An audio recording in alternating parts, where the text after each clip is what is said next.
क्या आप जानते हैं, आपके भीतर एक ऐसी शक्ति सोई हुई है जो यदि जाग जाए तो वह आपको जमीन से उठाकर आकाश की ऊंचाइयों तक पहुंचा सकती है।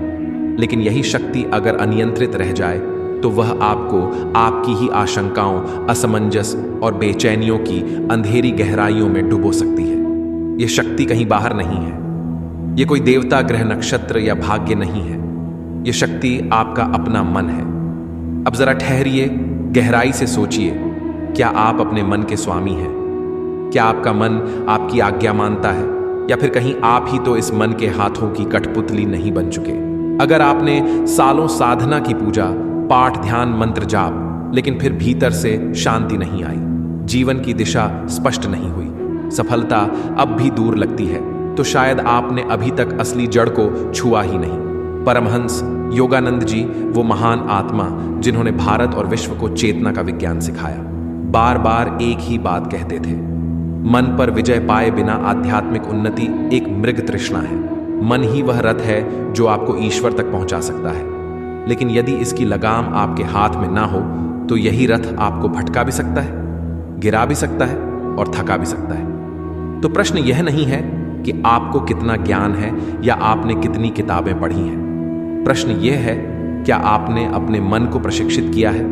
क्या आपका ध्यान आपकी आज्ञा पर एक बिंदु पर ठहर सकता है? अगर उत्तर नहीं है तो कोई भी साधना, कोई भी नियम, कोई भी तप अधूरा है। तो आइए इस दिव्य यात्रा में हम साथ चलें। आज इस ऑडियो बुक में मैं आपको बताने जा रहा हूं परमहंस योगानंद जी द्वारा बताए गए 5 अद्भुत और गोपनीय रहस्य जो आपके मन को एक शक्तिशाली, शांत और आज्ञाकारी मित्र में बदल सकते हैं। आप सीखेंगे कैसे अपने विचारों के तूफान को शांत किया जाए, कैसे अपनी एकाग्रता को लेजर बीम की तरह तेज बनाया जाए, और कैसे ध्यान को सिर्फ एक क्रिया नहीं बल्कि एक परिवर्तनकारी अनुभव बनाया जाए।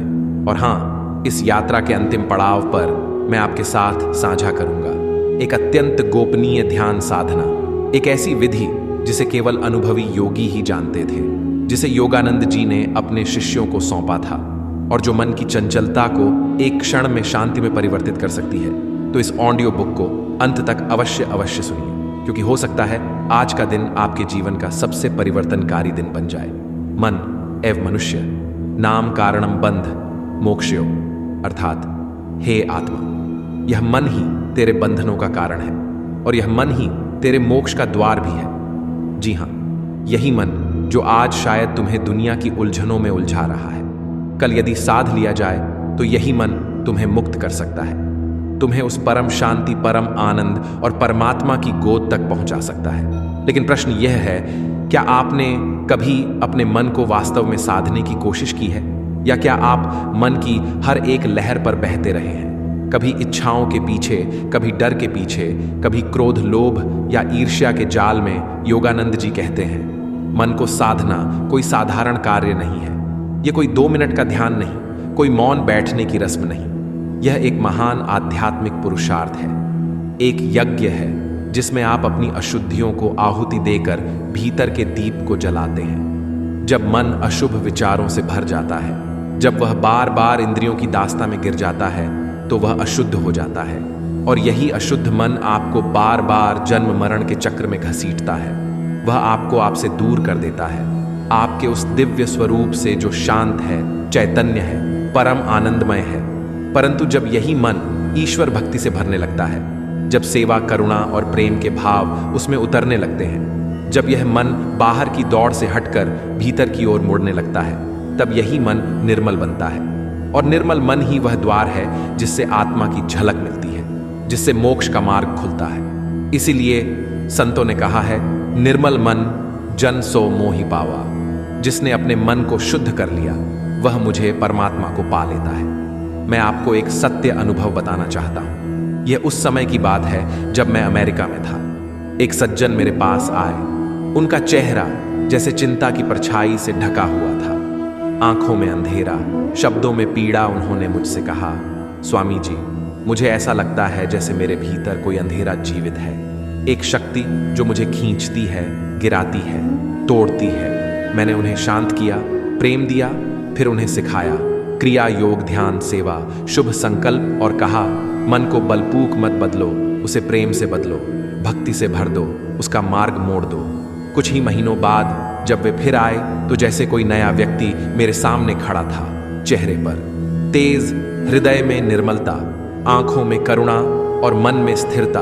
उनकी मुस्कान कह रही थी, अब मैं मुक्त हूं। यह केवल एक व्यक्ति की कहानी नहीं है, यह प्रमाण है उस सत्य का जिसे हम बार बार नजरअंदाज करते हैं कि मन की दिशा ही जीवन की दिशा तय करती है। अब प्रश्न उठता है, क्या यह मन स्वयं ही बदल जाएगा?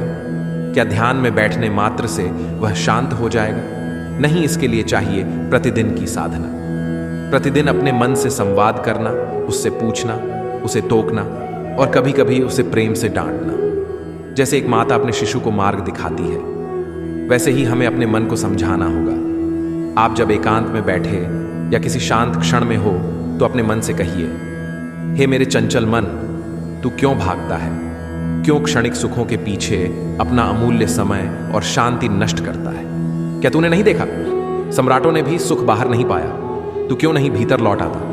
उस आनंद स्वरूप परमात्मा की ओर इस छोटे से संवाद में एक पूरी साधना छुपी है, और यही है पहला कदम। मन को साधने की ओर स्मरण करो उस राजकुमार को जिसका नाम था उद्यालक, एक ऐसा युवक जो वैभव और ऐश्वर्य में जन्मा था, लेकिन जिसकी अंतरात्मा ने बचपन से ही विवेक की अग्नि में तपने की ठानी। जब दूसरे राजकुमार युद्ध और विलास में मग्न थे, वह युवक एक दिन अकेले किसी भी स्थान पर बैठकर ईश्वर को पा सकते हैं। अपने भीतर तो क्या बाहरी एकांत आंतरिक शांति की गारंटी है? क्या हिमालय की शीतलता उस मन को स्थिर कर सकती है जो हर पल वासनाओं की ज्वाला में जलता हो? वत्स, पहले तुम अपने भीतर के हिमालय को देखो, जहां इच्छाओं की बर्फ जमी है, वासना की लहरें टकरा रही हैं और चंचलता की आधी हर क्षण तुम्हारे विवेक को ढांप रही है। यदि इस आंतरिक हिमालय पर तुमने विजय नहीं पाई तो बाहरी हिमालय भी तुम्हारे लिए एक भ्रम बन जाएगा। यही मेरे गुरुदेव ने मुझे सिखाया, शब्दों में नहीं बल्कि उस मौन दृष्टि और तर्क की अग्नि से जो आत्मा को झकझोर देती है। जब मैंने अपने गुरुदेव से हिमालय जाने की बात कही तो उन्होंने कोई डांट नहीं लगाई, न कोई व्याख्यान दिया, बल्कि प्रेम की भाषा में एक तलवार चला दी। उन्होंने पूछा, बाहरी पर्वतों में वह स्थिरता मिलेगी जिसे तुम अपने भीतर अभी तक नहीं खोज पाए? क्या तुम उस सच्चाई से भाग रहे हो जो तुम्हारी दिनचर्या में, तुम्हारे कर्तव्यों में, तुम्हारे संबंधों की परीक्षा में छिपी है? वत्स, पहले अपने मन को वश में करो, फिर कोई भी स्थान, वह हिमालय हो या गृहस्थ जीवन, तुम्हारे लिए तपोभूमि बन जाएगा। गुरुदेव के यह शब्द कोई साधारण परामर्श नहीं थे, यह तो एक विवेकपूर्ण क्रांति थी जिसने मेरे भीतर की भाग दौड़ को रोका। उनके बाद जब मैं एकांत में बैठा तो मैंने अपने ही मन से सवाल किया, अरे मन, तू भागना क्यों चाहता है? किससे भाग रहा है तू? कर्तव्य से, गुरु की आज्ञा से, या स्वयं अपने आप से? मन मौन था। शायद पहली बार वह मेरी बात सुन रहा था। मैंने उससे और भी गहराई से कहा, शांति बाहर नहीं मिलेगी मन, शांति तो वहां मिलेगी जहां तू स्थिर हो जाएगा, गुरु की आज्ञा में, कर्तव्य के निर्वहन में और स्वयं के आत्म साक्षात्कार में। और तब एक हल्का प्रकाश मेरे भीतर फैला। मैंने अनुभव किया कि सच्चा एकांत वह है जब मन स्वयं से संतुष्ट हो जाए, जब वह बाहर भागना छोड़ दे और भीतर उतरना सीख जाए। उसी क्षण मैंने वह व्यर्थ इच्छा त्याग दी, हिमालय जाने की नहीं बल्कि वहां भागकर शांति खोजने की। और उसी दिन मैंने भीतर प्रण किया कि अब मेरा हिमालय यही साधना होगी, यही आत्मचिंतन होगा, यही सेवा और गुरु की आज्ञा ही मेरी तीर्थ यात्रा होगी। इसलिए हे साधक, मैं तुमसे कहता हूं, अपने मन से रोज बात करो। हां, रोज, कभी प्रेम से, कभी दृढ़ता से, कभी तर्क से और कभी मौन से। उसे याद दिलाओ उसका परम लक्ष्य क्या है, उसे दिखाओ कि उसका भ्रम क्या है, उसे दो वह दिशा जो उसे तुम्हारा सच्चा साथी बना दे, तुम्हारा सहयोगी, सहसा साधक। क्योंकि जब मन मित्र बन जाए तब जीवन स्वयं तपस्या बन जाता है। केवल मन को समझाना पर्याप्त नहीं है, मन को वश में रखने के लिए उसे दिशा देना ही नहीं, उस पर सतत दृष्टि बनाए रखना भी उतना ही आवश्यक है। यह मन बहुत चतुर है, बहुत चंचल, ये कुशल, मायावी जादूगर की तरह समय आने पर तुम्हें उसी जाल में फंसा सकता है जिससे निकलने के लिए तुम वर्षों से साधना कर रहे हो। परमहंस योगानंद कहते थे, मन पर विश्वास मत करो, उसका निरीक्षण करो। ये मन कभी किसी गुप्त वासना के रूप में, कभी किसी तर्कपूर्ण मगर विक्षिप्त विचार के रूप में, और कभी मैं तो बस इतना ही कर रहा हूं जैसे बहाने बनाकर आपको पुराने संस्कारों और मोह के दलदल में खींच सकता है। इसलिए जैसे एक राजा अपने महल की रक्षा के लिए 24 घंटे सजग प्रहरी नियुक्त करता है, वैसे ही आपको अपने भीतर एक जागृत साक्षी बनकर बैठना होगा। जब यह मन किसी अशुभ विचार की ओर बढ़े तो उसे तुरंत पकड़ो, उससे पूछो, क्या तू मेरी आत्मा की ओर बढ़ रहा है या मेरी पतन की ओर? और यदि वह विपरीत दिशा में दौड़ रहा हो तो उसे रोक दो, उसे संकेत दो कि अब उसका स्वामी जाग गया है।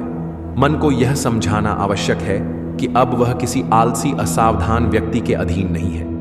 अब वह एक जागृत साधक के नियंत्रण में है, जो विवेक और आत्म प्रेरणा के दंड से उसे अनुशासित करेगा। मन का स्वभाव ऐसा है, यदि आप उसे छूट देंगे तो यह आपको भटकाएगा, लेकिन यदि आप जागरूकता और दृढ़ता से काम लेंगे तो यही मन आपका सबसे वफादार साथी बन जाएगा। मन को साधना है तो सजग रहो, हर विचार पर दृष्टि रखो। जैसे प्रहरी द्वार पर खड़ा हो, वैसे ही अपनी चेतना को स्थिर रखो। यह बात मैं अनुभव से कहता हूं। जब आप अपने मन के विचारों को केवल देखते हैं, बिना उन्हें पकड़े, तो वे धीरे धीरे शांत होने लगते हैं। उनकी गति थमती है, उनकी दिशा बदलती है, और तब मन एक शांत झील बन जाता है जिसमें आत्मा की चांदनी स्पष्ट झलकती है। इसलिए मन को कभी रिक्त या निष्क्रिय मत रहने दो। खाली मन विकारों का सबसे प्रिय निवास है। जब मन के पास कोई अर्थपूर्ण कार्य नहीं होता तो वह स्वाभाविक रूप से पुराने इच्छाओं, भूतकाल के आघातों या फिर नकारात्मक वृत्तियों की ओर मुड़ता है।